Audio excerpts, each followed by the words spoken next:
એક ભાઈને સંતાનનું સુખ નહોતું, એટલે કે એને કોઈ છોકરા નહોતા.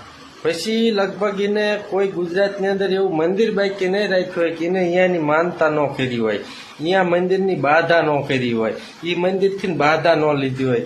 અમુક મંદિરે તો એ ઢીસણ ઢળિયા બિચારો જી આવ્યો, બોલો. અમુક મંદિરે ગળોટિયા ખાતો જી આવ્યો, અને અમુક મંદિરે તો એ હુતા પણ જી આવ્યો, તો એ છતાં એને સંતાનનું સુખ ન મળ્યું, બોલો.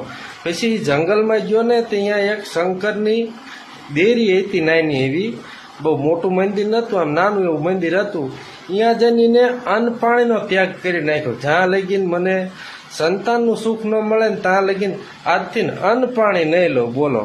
પછી ભોળિયો ભગવાન પ્રગટ થયો અને એને કીધું કે તું આ બધાય મંદિરે જઈને અમારી અણી કાઢસ, એ કરતાં તું એક લગ્ન કરી લે ને તો સારી વાત છે.